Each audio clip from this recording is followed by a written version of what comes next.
All right, ladies and gentlemen, welcome to another episode of the Unhooked podcast. I'm your host, Jeremy Lipkowitz, and I am excited to bring on a new guest today, someone that I have had the pleasure of co-facilitating emotional intelligence seminars with and teaching with. And that is not why I brought her on today. Today, I've actually brought her on to talk about something that I have come across a number of times throughout my career. And this is the topic of IFS, or internal family systems. So I want to just first welcome Steph. Steph, welcome to the show. Thank you. Such a pleasure to be here. Yeah. And so I guess, for someone listening to this podcast episode who has no idea what IFS is, just in a kind of very brief way, what is IFS and how does it help people? Yeah. So I'm so excited to be here because I just love internal family systems and I love talking about it. At its really briefest, most like surface level, I think it's a really powerful lens for understanding ourselves and for understanding other people. And then at its depths or its sort of deepest application, it becomes this really powerful tool for healing and transformation. A brief summary of the core philosophy is that internal family systems conceives of every person, every human being, as this complex system of protected and wounded inner parts that are also led by this core self with a capital S. So I guess what I'm curious about is I know that for everyone who is in the personal development world, who is a therapist or a coach or healer or anything like that, there's some aspect of their own story that got them interested in healing. And I'm curious, what was that for you? What got you interested in the personal development world? Yeah, that's a great question because I often think that Steph of like 10 years ago would be so shocked by how my life has gone and the fact that I do this work professionally. So for me, it was really a sense starting in my 20s of a kind of discontent. Like I had done all of the things I thought I should be doing. I was a good student. I went to good schools. I had a good job. I had moved from the East Coast out to California and had a great friend group and couldn't really figure out why I was so unhappy. And with the family I did that is very career oriented, I thought, oh, I must just have the wrong job and I should go to grad school and I should learn more. And that didn't work, of course. I did go to grad school, really enjoyed it, graduated with no job, and kind of had this existential crisis of like, who am I if I am not connected to work? Who am I really? And it started me on this huge journey of reflection of thinking about what do I actually want my life to be about? What do I actually enjoy and love? And that's when I started therapy a little while later, started meditating, and eventually made a career shift from, I had been doing environmental work.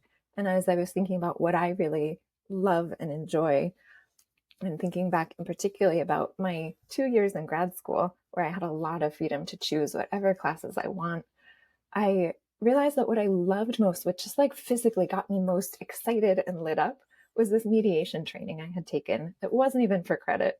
And I thought, oh, I think I really want to work with people and their emotions. And that's when I left my environmental career and went to the organization where we know each other from, Search Inside Yourself. And it was a colleague there that introduced me to internal family systems. I wish I could remember what we had been talking about, but she was so excited about this theory and she lent me her intro books. And again, I just felt this physical feeling of excitement, energy. I just loved the model. It made so much sense to me. It felt very intuitive. What was it about IFS that lit that spark? Like, what was it resonating with within you? Yeah, it's such a good question. I think there are two things that really strike me about this model.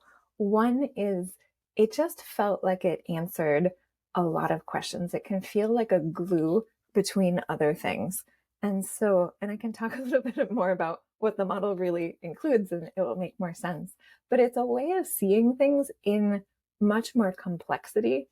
And it's a way of seeing things both really intellectually. There's a lot of intellectual frameworks in my analytical parts get to be satisfied, but it also is this really embodied experience and can feel very energetic. And so that connection between the two, it can be very practical, it can be very spiritual. That really spoke to me and made a lot of sense. The other thing I really love about it is at its centerpiece, it is an incredibly compassionate way of understanding things. And that makes everything accessible. Nothing is too scary.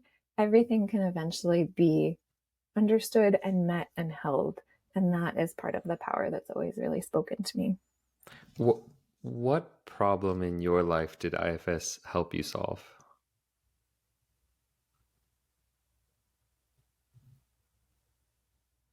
I think ultimately the problem that IFS has helped me, is helping me solve, because I'm not sure I'm there yet, is a deep underlying sense of unworthiness, Mm.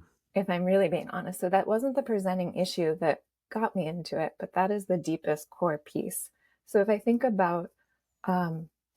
think about everything I was trying to do before I started down this path, it all had an energy of proving, of needing to, be smart enough, needing to be helpful, needing to fit in, all of these ways that really took me away from my own experience, from who I truly am, from what I feel, what I want, and really anchored outside of me.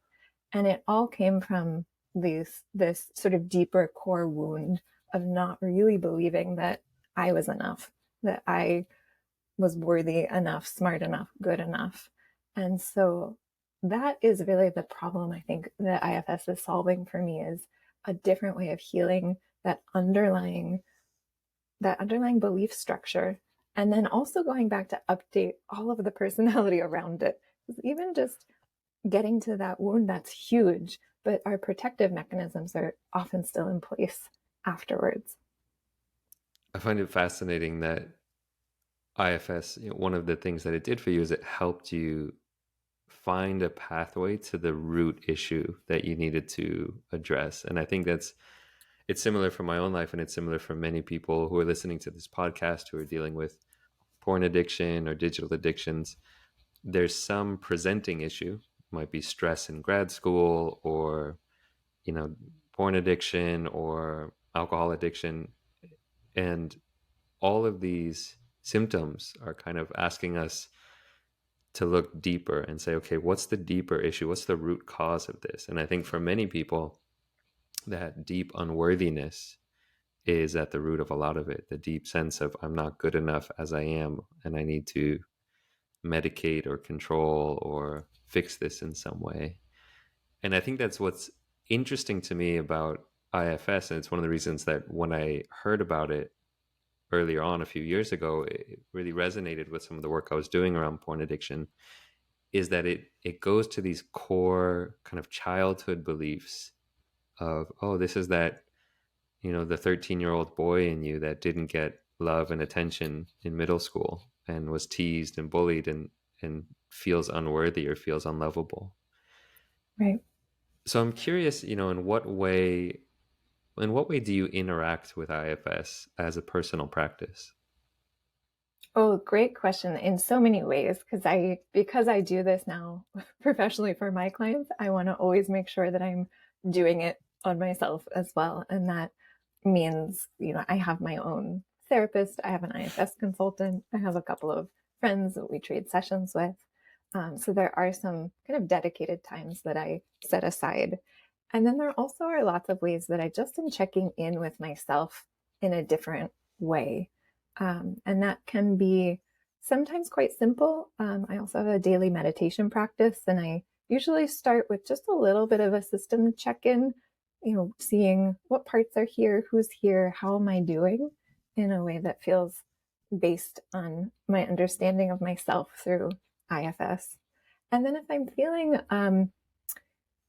out of sorts in any way, if I'm having a reaction, I often will then sort of either map out my parts, maybe using it with some journaling or writing, or just as a way of thinking, okay, who's here? Why am I reacting this way? And really trying to be with my parts.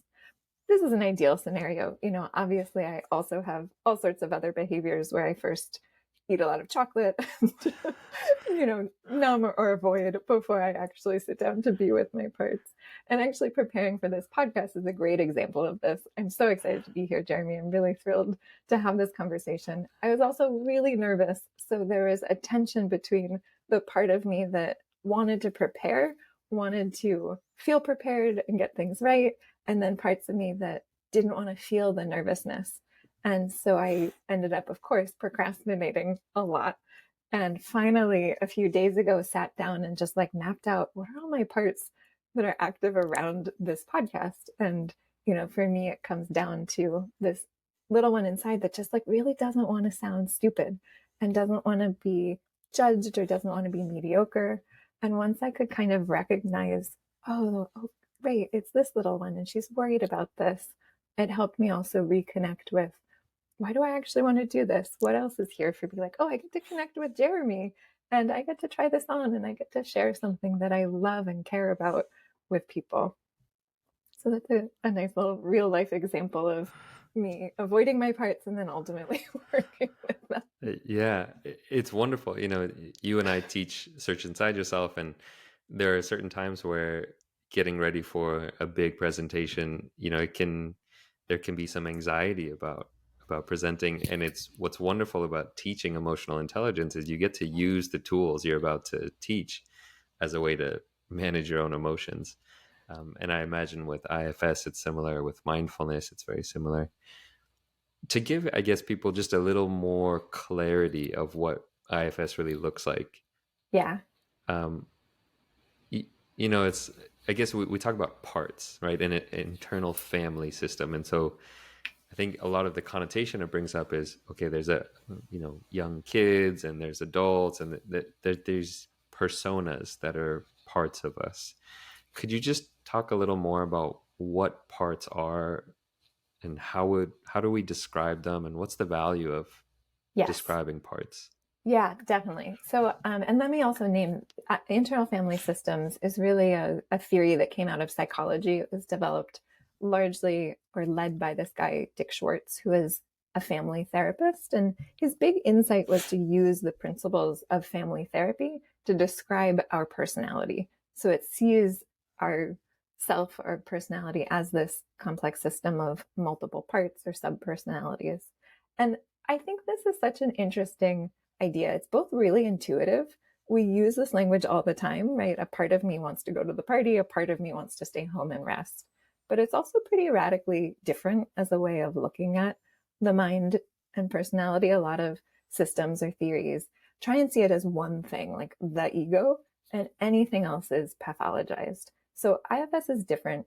I think there's a real value in seeing our minds and personalities as a complex system, kind of like a family or an organization. These different parts take on different roles. They're organized sometimes to act independently. Sometimes they're working together. Sometimes they're not communicating at all and they're working at odds with each other.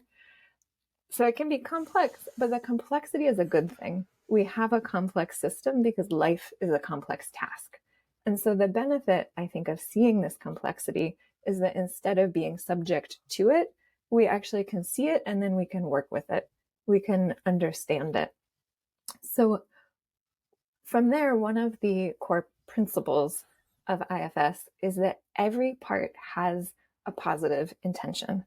And I can't emphasize this enough because it's so critical to actually how we think of our parts and how we apply these theories. It's that compassion and understanding of our parts to get to this deeper, oh, what's that intention? Even if a behavior is totally out of date, unhelpful, misguided, maybe even harmful in the case of some addictions, that they're just knowing there's some underlying need or positive intention, some way that this part is trying to keep us safe, something often that was helpful or needed when we were a kid that we've outgrown. So I think that's kind of a radically different way of looking at addiction. I know you've talked about Gabor Mate on this podcast. So it's similar to what he says, that the addiction isn't the problem. The addiction is the attempt to solve the problem. So if we see this part as like, oh, what are they trying to solve?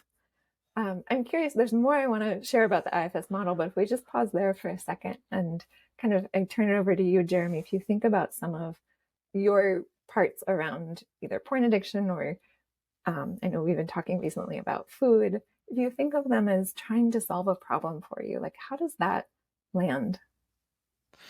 Yeah, it's beautiful. It's one of the reasons why I wanted to bring you on is because I've found it so helpful. It's a core component of the recovery program that I teach, and just my own recovery from porn addiction and sex addiction, learning how to make space for my lust Mm-hmm. and for my desire and for my sexuality, because so much of porn addiction and sex addiction is repressive and shunning and shaming of sexuality.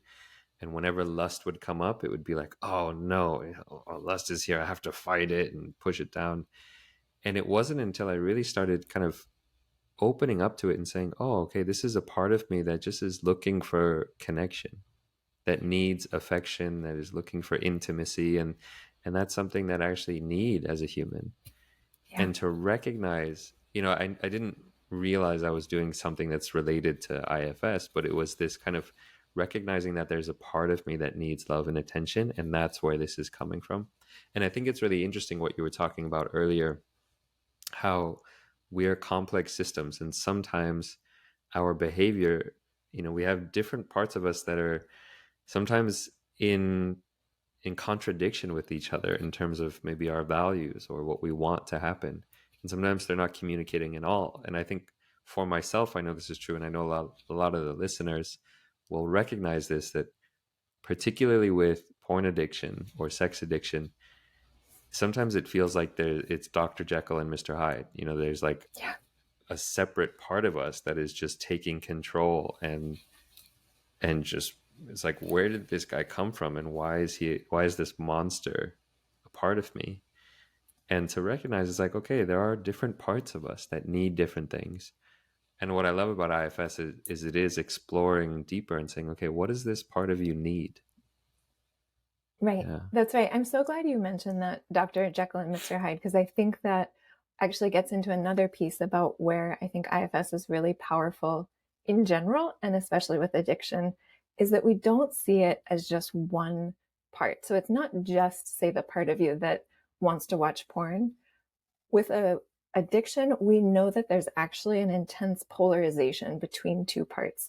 So IFS sees addiction definitely as this behavior to try and protect or achieve something good for us, but also the more extreme the behavior, the more extreme tension there is in the system between the part that wants to do that behavior and the part that wants to manage it or doesn't like the behavior. This kind of polarization or tension between multiple parts, we all have that, whether or not you think of yourself as an addict or having compulsive behaviors. We all always have parts that are at odds with each other. And Jeremy, in the work that you and I do, we know when a client is coming to us that there already is some kind of polarization. There's the part of them that brought them into coaching that wants change, and there's the part of them that doesn't want change, that is doing what it's doing for a good reason. And so the IFS model of addiction and this idea of being able to see this complexity, I think is really important. So to sort of summarize, we would see it not just as one part doing this, bad behavior, but it's actually this system or cycle that happens. And so there's some usually presenting trigger, and that could be, a need for connection. That could be some kind of threat of pain or emotional overwhelm. And so then a part comes in that does the behavior, that watches the porn, eats the food, drinks, whatever it does, that we think of as a firefighter. It sort of swoops in to be the hero of the system, to move away from pain, shame, emotional overwhelm. Eventually, though, what follows is that Mr. Hyde, so to speak, it's usually pretty harsh a critic or shamer that doesn't like that behavior, that doesn't identify with that. And that part can say some really terrible, mean, harsh things. And what's actually really tragic about this cycle is that there's another young part of us that hears that critique and takes it in. So, in addition to these protective parts, in IFS, there are these younger parts that hold those feelings of shame, emotional overwhelm, maybe memories or difficult experiences. We call them exiles because the protectors want to exile them from our conscious awareness. And so when this critic or shamer or taskmaster comes in, it's actually this young part that hears the critique and takes it in, right? That's the part that's holding, I'm not worthy, I'm not good enough. And then we feel those feelings of that exile. And often that actually exacerbates the shame, this cycle. So this critic is adding shame to a system that already has it and actually leading to more of that addictive or compulsive behavior. And so it becomes this really unfortunate cycle. So one of the insights I think here about internal family systems is actually we might not start with the part that is holding the addictive behavior. We would probably start with this inner critic and get some relief in the system by de-escalating this tension between the firefighter part and the manager or critic that is trying to control the behavior. Yeah, How does that resonate with your recovery experience, well, Jeremy? I was smiling because it parallels so closely something that we do in my program, which is, the first step isn't to address the porn behavior. The first step is to let go of shame. Yeah. To really deal with the part of you that it's interesting. I'm using the parlance of IFS without realizing, like, the part of you that is feels ashamed of your sexuality, and the part of you that is beating yourself up and saying you're a bad person. It's like you have to fix and deal with the shame, and you have to make space for your sexuality before you address the behavior. Because that's, Exactly. as Gabor Mate says, the addiction isn't the problem. The addiction is attempt to solve the problem. And so, that shame, that self-abusive behavior is one of the first things we work on. Yeah, it's fascinating that it's kind of this constellation or like psychodynamics of. So in grad school, I studied gene regulatory networks and systems biology, and it was all these different networks of this gene turns on that gene, and that gene turns on three other genes, and you can study the system dynamics as a whole. And it's interesting as you're talking about this, I'm just thinking about, okay, there's a whole system dynamics that's going on of this part acting, and then he thinks he's critiquing that part, but it's actually the young child part of us that's hearing the shaming, Yeah. and that has effects Exactly. on the whole system. Right. Exactly. And that's where internal family systems, that's the systems piece. It is a systems thinking kind of model. And I think that's what's so powerful about it is all of these parts, even when they're doing something really unhelpful that we don't like, it makes sense when you see it in the map of the whole system. And also when you remember, again, these parts are often formed in childhood and they may be really out of date. So one of the funny kind of magical parts of this model is that as you get to know and understand a part and why it's doing what it's doing, eventually you might ask it like, how old do you think I am? And we often get a number that's like 5, 10, 12. These parts are kind of stuck back in the past. And they are doing this out of date behavior because they literally don't know. And so part of the process is actually of getting to update them and getting to help them play a more positive, helpful role in the system. Yeah, I love like the idea of outdated software. Like we're running on an operating system that's 30 years old, and we Yeah. haven't taken the time to update. Like, hey, when you're in a social situation, you don't have to behave in the same way and with the same stories as you did when you were in middle school and getting teased and bullied for X, Y, and Z. And to think, okay, what's a healthier way to look at this? I'm curious because IFS, I know there's so much about IFS that is being used to help people in addiction.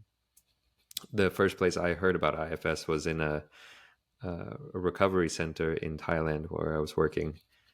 And I'm just curious, what is it about IFS that is so helpful for people in recovery or working through compulsive or addictive behaviors?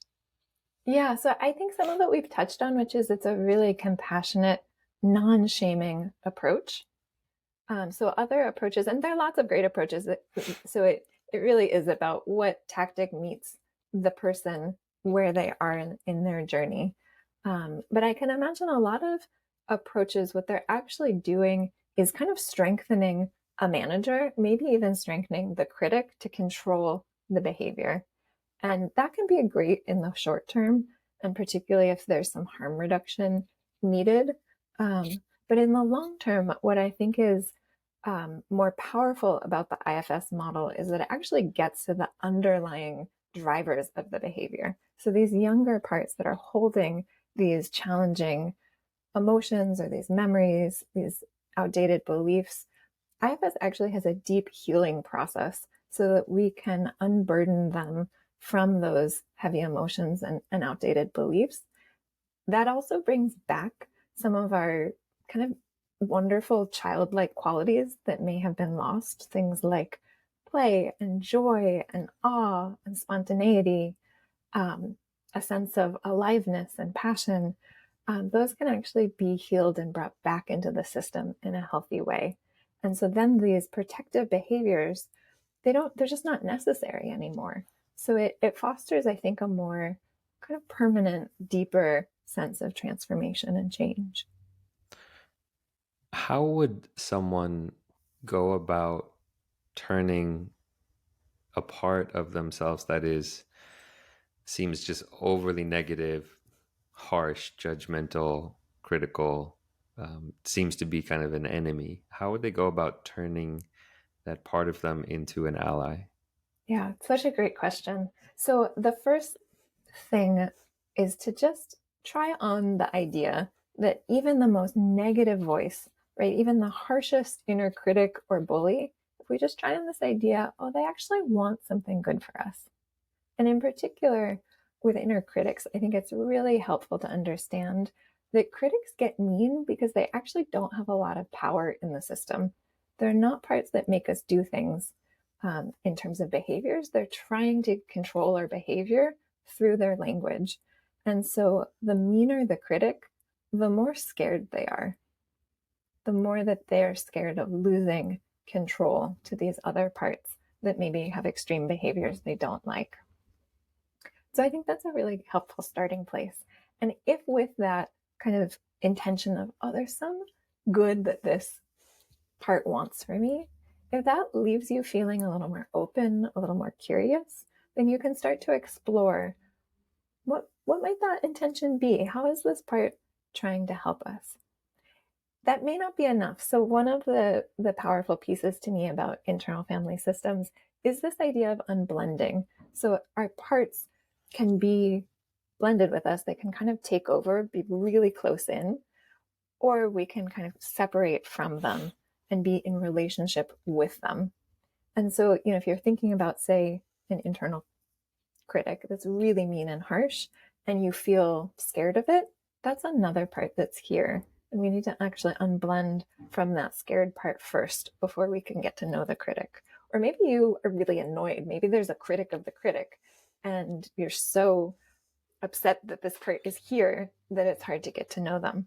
So another way of saying it is with IFS, we always want to be getting to know and relate to our parts from a place of compassion, openness, curiosity, kind of a loving awareness.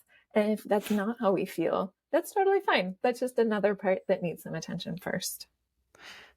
One of the tactics, again, that I used for myself in my own recovery from porn, and that many of my clients use, is this tactic of welcoming lust. And actually, what I invite my clients to do is to use the phrase, "Oh, my old friend lust." And it's this compassionate turning towards this thing which used to be so controlling and so scary and kind of the enemy. And it's like, "Oh, my old friend lust." And in that instant of turning towards it and saying hello to it, you distance yourself from it, and it stops driving the bus, so to speak. And it seems like there's a lot of parallels between what you just said of this unblending process. Absolutely. Yeah, that sounds exactly the same. Can we be with this part of us? And as you're just saying, welcoming it in, having it sit down right next to us. So it's not driving the bus, it's not taking over, but we're also not avoiding it. We're not suppressing it. We get to be in relationship with that part and really understand it. And that's where the healing comes from. As you were mentioning, like there's these different parts, and sometimes there's the inner critic, and sometimes there's the critic of the inner critic, and if there's fear around that, then maybe there's the part that's the fear of the inner critic, and it can almost feel like there's an infinite number of parts. Mm-hmm. And I'm just curious, how do you manage having an extended family that's 1,000 million people large? That's such a good question.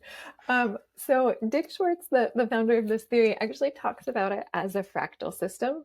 So we have a lot of parts, and our parts can have parts. So it may be that we have an infinite number of parts, um, and it's okay. So I personally manage it by, in my system, I notice there are some parts that tend to be somewhat consistent.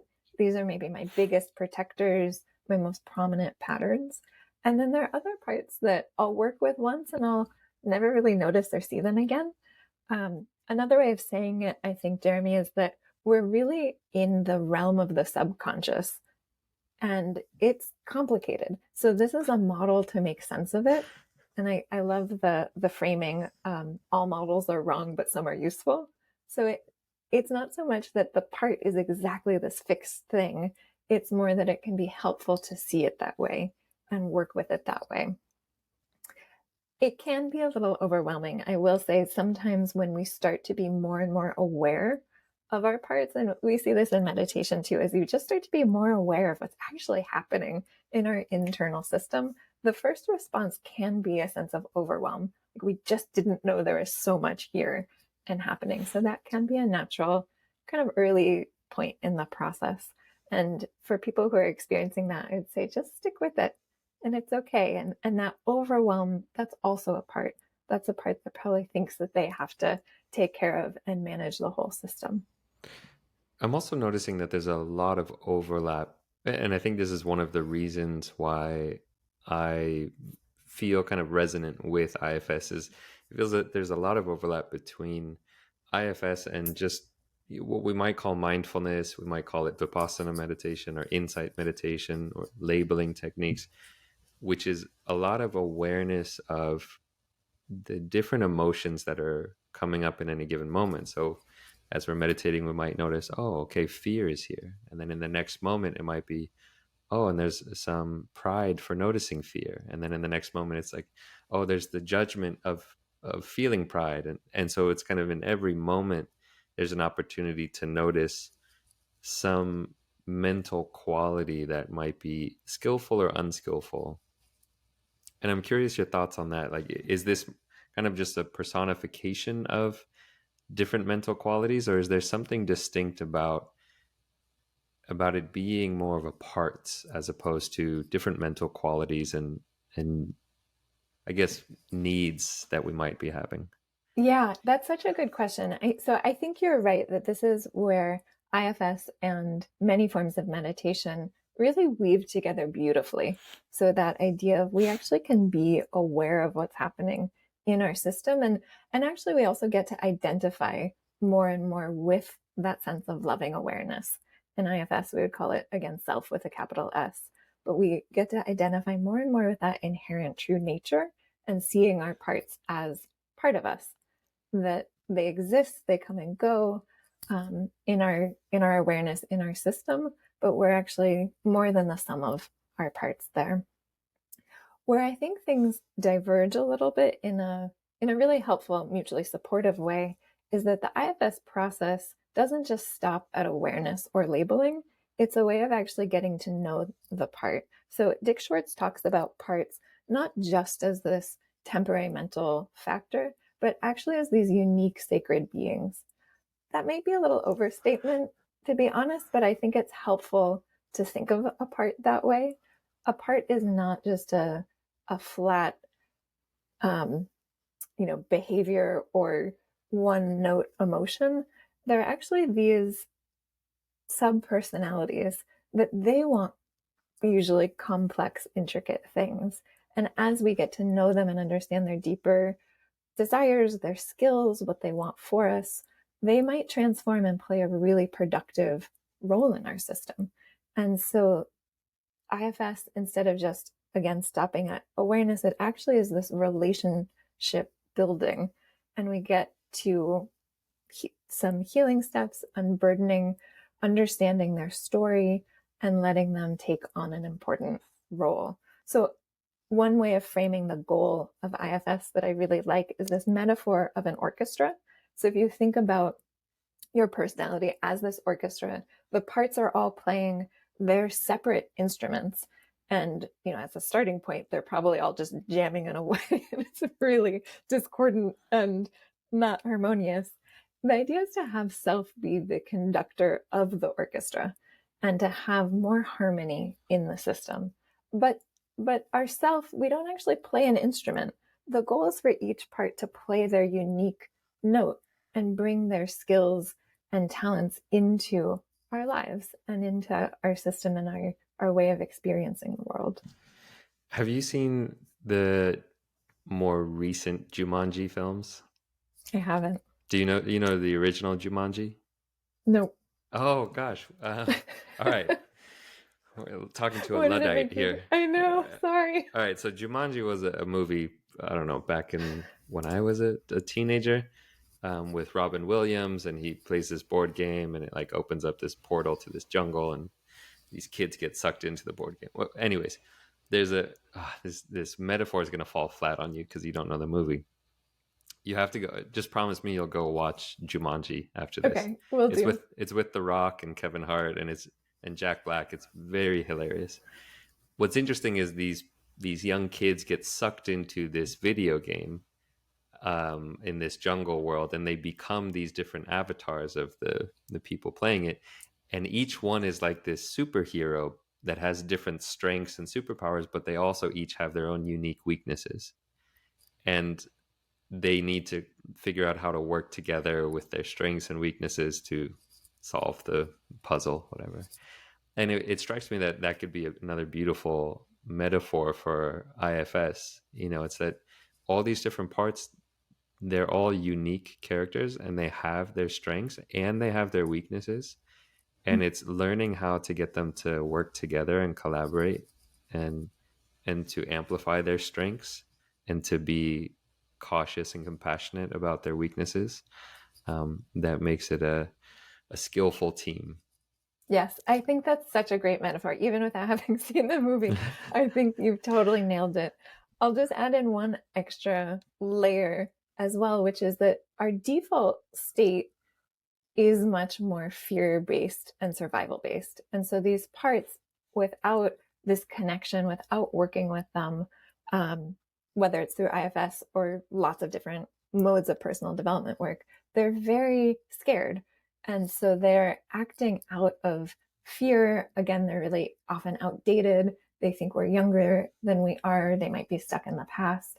And so part of getting them to play these useful roles is to help them recognize that they actually are safe. They're not alone. That being part of the team is connecting, is supported. Like that, they get to act more out of, I would say, out of love, but out of a sense of connection and a wholeness. So that's part of the transformation as well. I have a feeling that when you watch Jumanji, you're going to totally geek out, and you're going to see all these parallels between it and IFS. Great. Um, We can do an episode too.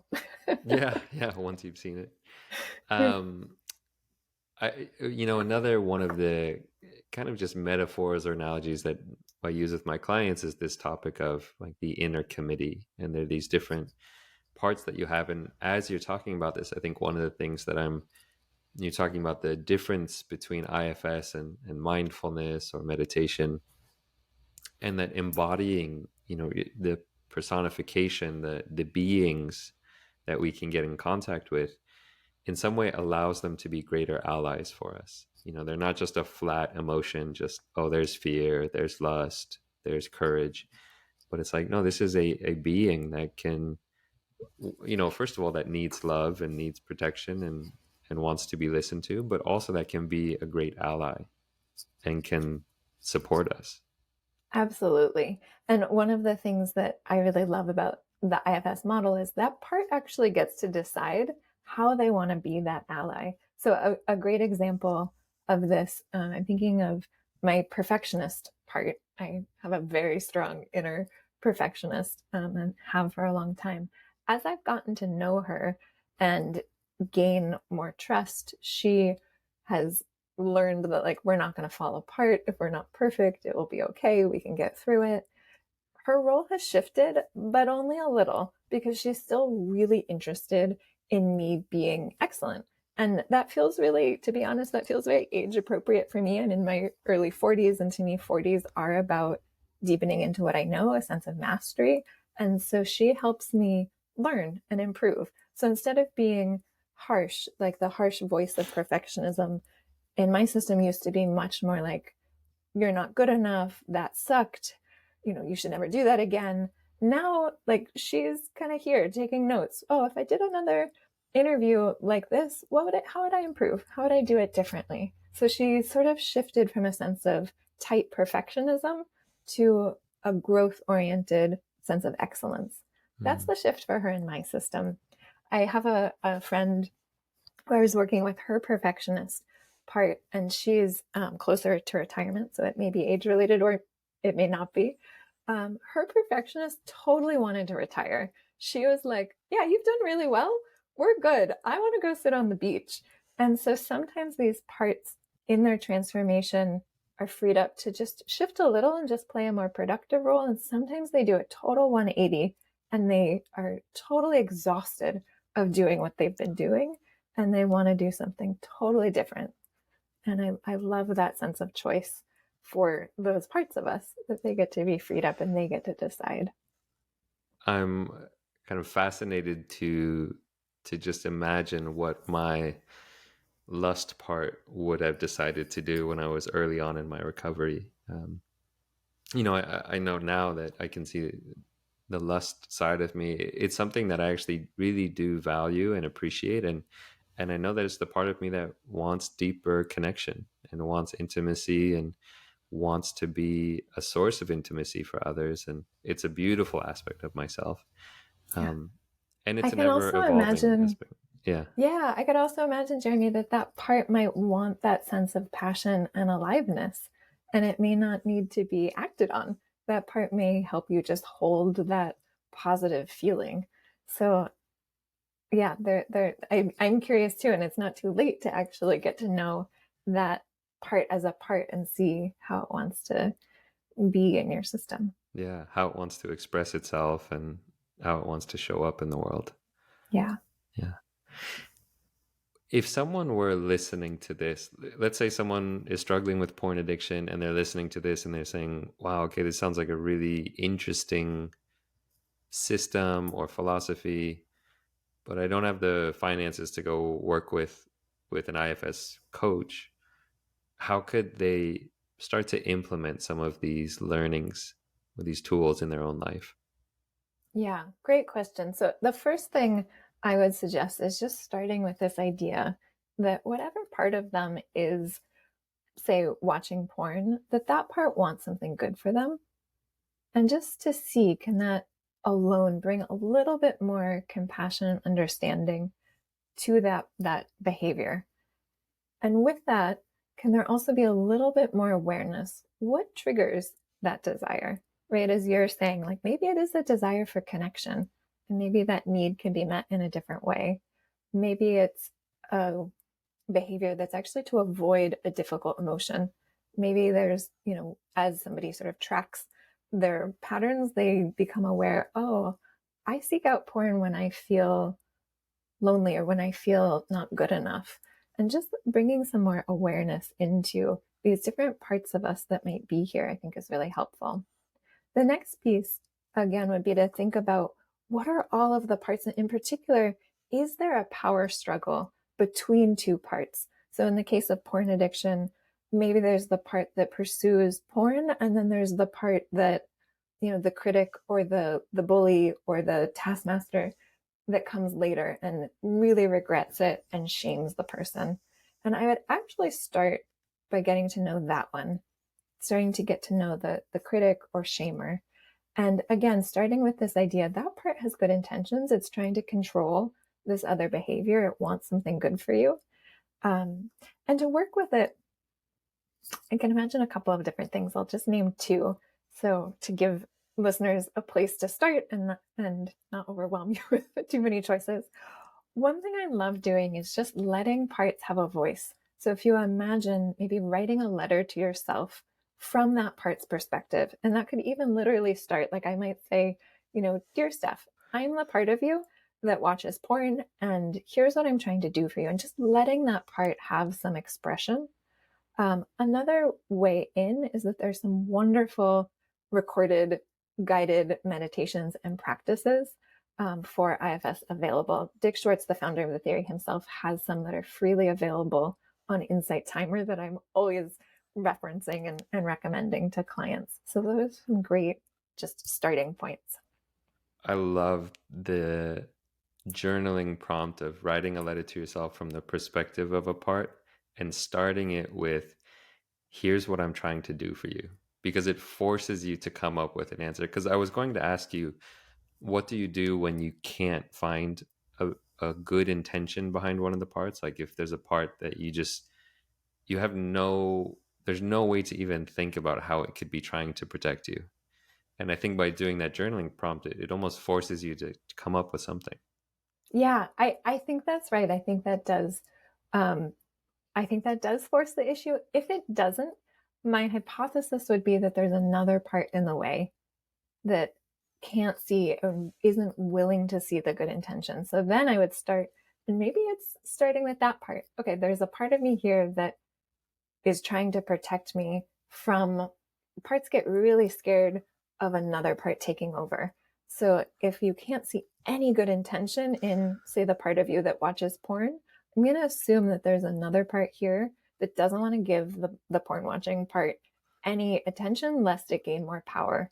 And so then you can sort of switch your target of focus to this one that really doesn't like the other one, Yeah. and write a letter there.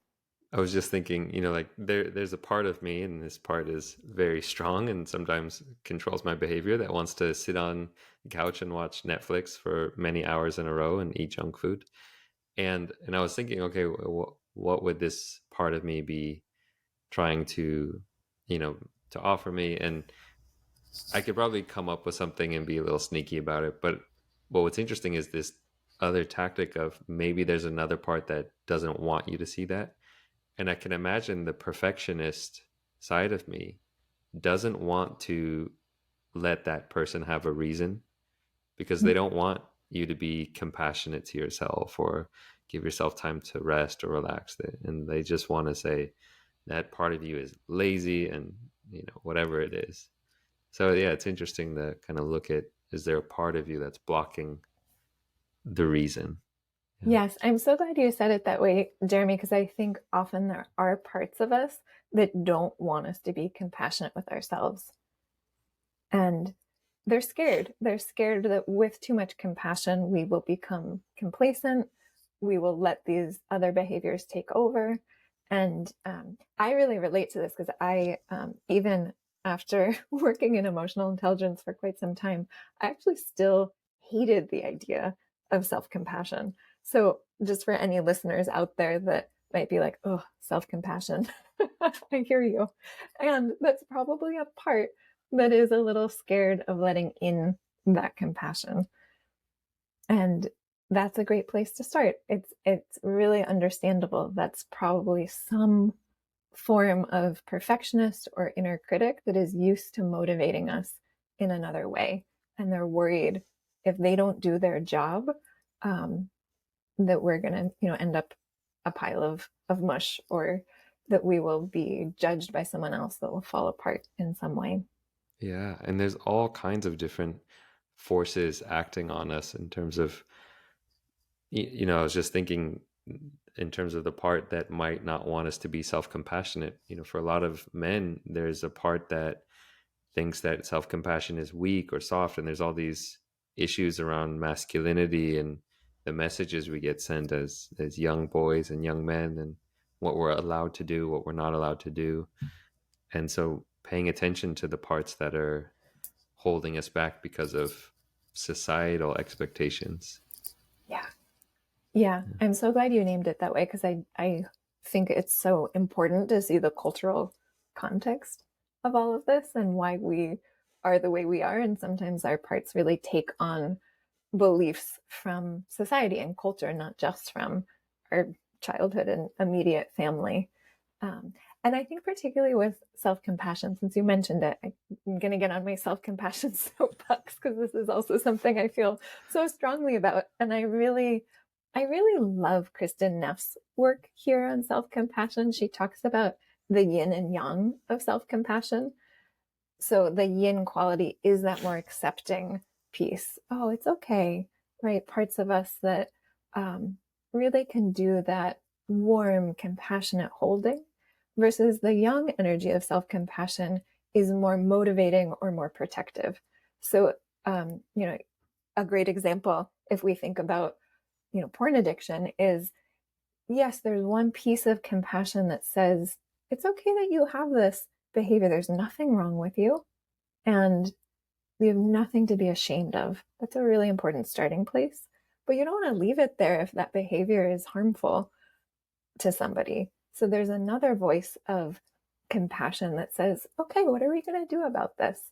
What's that deeper need that you're trying to meet? How else can we meet it that's not harmful to you? So there's sort of a protective, motivating quality of self-compassion that I think really gets missed, and that is really vital to actually leaning into it and embracing it.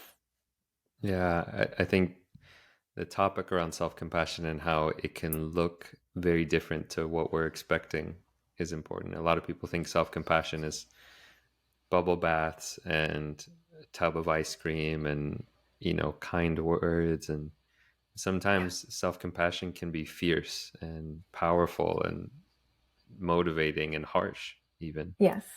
Yes. And all of those things, bubble baths, massages, all of those things can be really nice.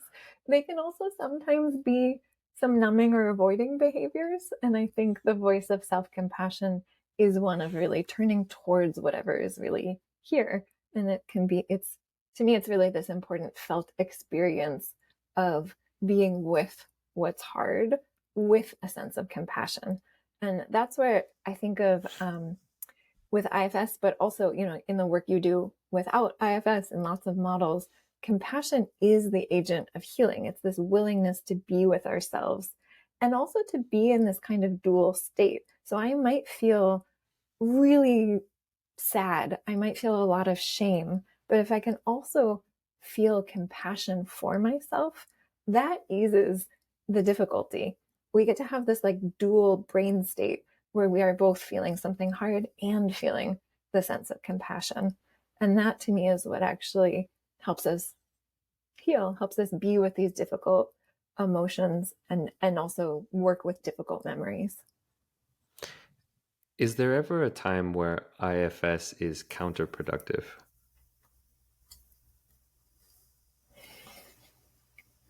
A time where you need to say, all right, let's put a hold on the parts, and I need to not look at it this way.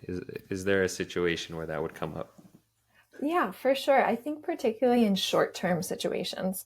So, another way of saying it is I really believe that in the moment, the most skillful thing to do might be to numb or soothe and avoid and come back to it later.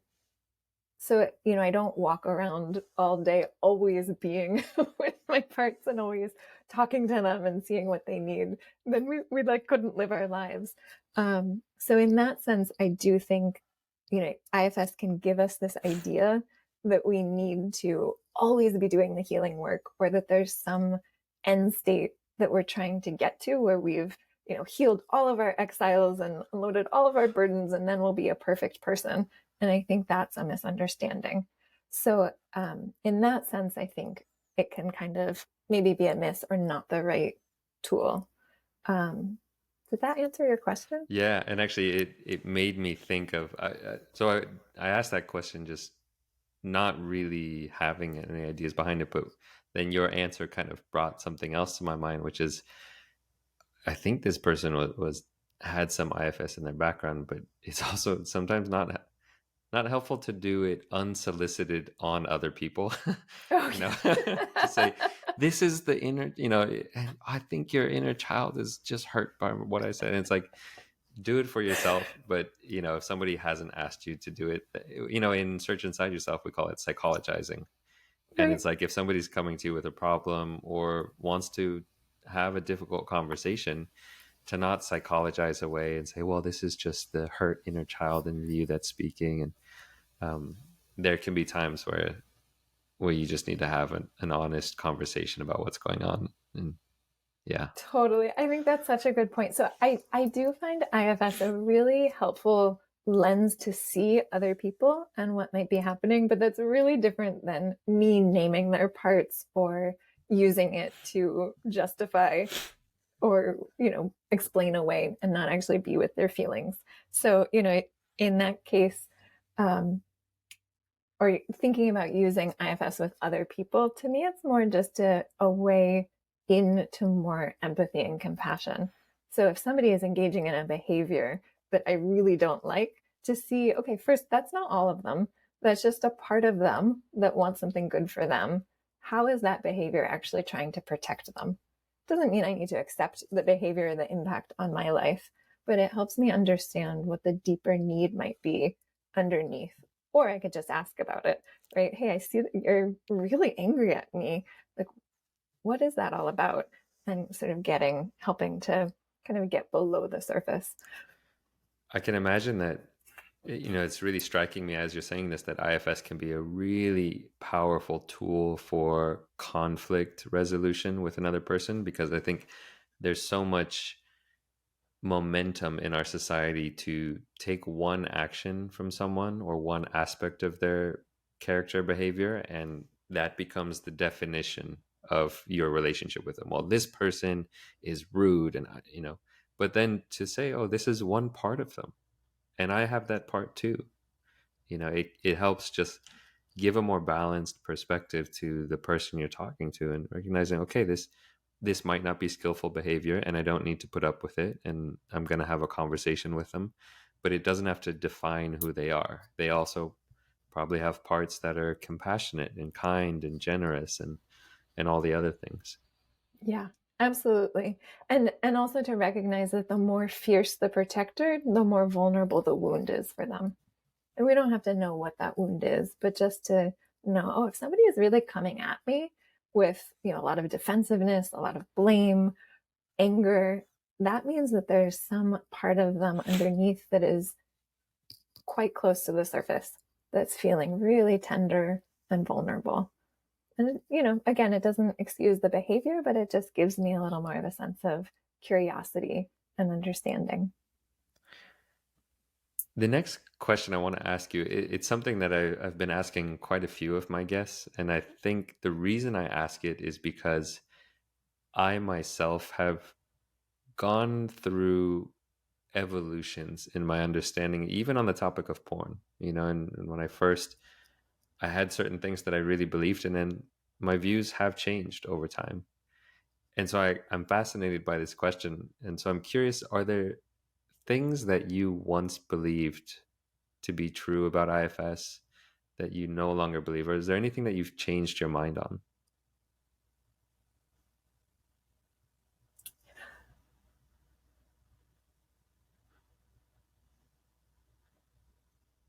That's such a good question, but I need a moment to think about it. I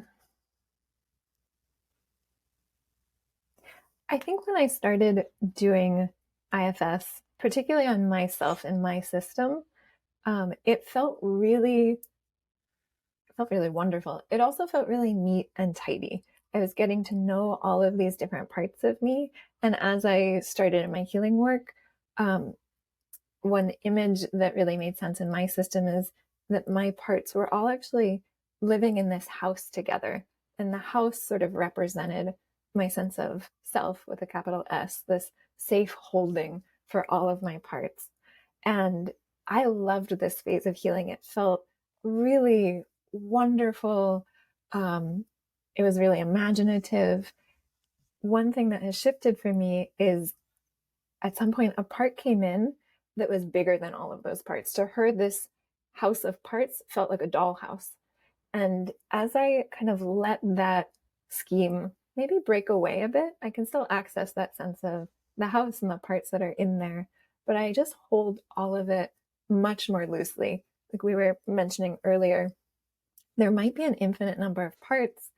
They may not be stable. So I've come to see parts more as kind of like the wave particle duality. So we make them into this concrete thing in order to relate to them and work with them, but not because that's ultimately true. And so I just really hold a lot of it more loosely. And that also enables me to better meet my clients really where they are and with what makes sense in their system. And if they have parts that want to, make it complete and tidy, we work with that. But just knowing that, oh, that might be a part that's there that is controlling the process a little bit. I love that.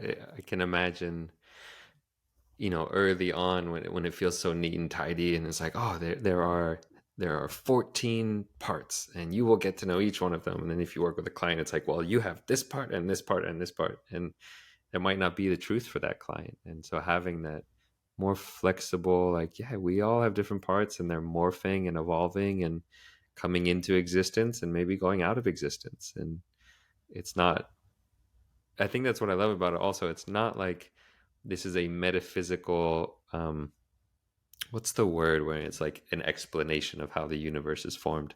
It's not like a like scripture of these are the parts you have and you must get to know these parts. It's like, hey, explore what's going on for you, and this might be a useful tool to get to know what's happening in your mind a little bit better. Yeah, that's right. The other thing I think I've changed my mind about that connects and builds on what you're just saying is what healing looks like. Because I think in that early phase for me, my perfectionist was still very actively involved. And I thought that there was some end state that I was going to get to where I would have, gotten to all of my exiles and healed all of these core wounds. And then, I would be this perfect, enlightened person. Maybe that's still coming. But I think for me, I've really just shifted my understanding of healing as a sense of um, greater awareness and greater internal compassion, greater willingness to be with what's here. And I have a client actually that I have in mind who recently like graduated from working together, and he's not done because he's gotten to everything and he's perfect. He felt done because he felt this substantial shift in his system. He felt like he had, in his words, kind of unsnagged a lot of parts of his psyche that were stuck in the past. And he felt much more of a sense of choice, of deliberate action, and of inner compassion and calm. And that was good for him. And like, of course, his journey will continue to grow and evolve in different ways. But I think that perfectionist lens that I used to have has really loosened. Yeah, it's one of the things. I used to do a lot more teaching in meditation and kind of Buddhist realms, and the topic of enlightenment was a big one that people wanted to talk about a lot. And for me, it was just like, it's not this place that you get to where you're perfectly healed and nothing ever happens again. I mean, maybe it is. I don't know. But for me, it's not important. It's just like the whole point is just to keep getting to know yourself and keep healing and evolving and being more skillful with how you show up in the world. Yeah. Yeah. Yeah. And with that, really acting from a much deeper sense of trust, I think, in myself that I can do this, I can get through it, I can be with whatever comes. That is a part of it, I think, as well. Is there anything else that you would want to express to the listeners of this show? One thing that is coming up for me is that IFS can be fun. I mean, we've talked about, I think, a lot of heavy topics. We spent a lot of time talking about mean critics. And one thing that I feel like I haven't gotten across is that I find IFS quite stunning. Like, it is amazing to me the internal intuitive wisdom that comes forth and the like imaginative creative ways that our system expresses ourselves. And that's super fun. And so it can really just be a joy. And I mean, obviously, this is why I do this work because I find it so fun to hold it for other people. But it can have this really magical, playful quality that I feel like we haven't really gotten to talk about. Yeah, I imagine that there's parts of us that are rock stars and the artist and the powerful, expressive, beautiful sides of ourselves, and tapping into that I can imagine would be a joy. Yes, tapping into that, seeing the ways in which some parts interact with each other. So, like my perfectionist, for example, she loves to come in when it's time to unburden. So, there's actually this concept that we haven't talked about that much in IFS. There are these healing steps where parts never go away, but they often let go of old feelings, beliefs, memories, energies that they've been holding. And it's this ritual unburdening process. And like my perfectionist loves to come in with her tweezers and make sure that everything actually gets out of the system that needs to get out. And like I just love the playfulness that she gets to like be in there and help out. So it's fun, like things like that, these fun imaginative ways of working that make sense in our psyche. Yeah, beautiful. Any other last words for the listeners? Things that feel left unsaid?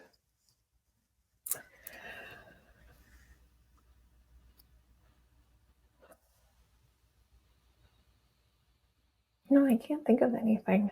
All right. Well, I guess one final question for you is if people are interested in getting in touch with you or working with you, where should they go? Yeah, so two places I'll point them for more about me. I have a part that loves to draw my parts and tell their stories. And so I do that on Instagram at Parts Atlas. So if anyone's interested in just kind of seeing what some of my parts are up to, please follow me there. My website is stephstern.com, STEPHSTERN, and you can find out more about me, get in touch. I have a newsletter that I write very sporadically, so you can sign up for that there.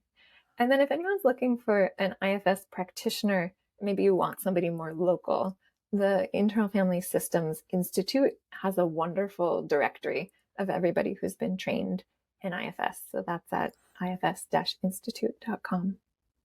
Wonderful. Well, Steph, it has been a pleasure having you on this podcast and this conversation. And I'm sure we'll have a part two somewhere down the road. So that's it for today, everyone. Thanks for tuning in to the Unhooked podcast. We'll catch you on the next episode.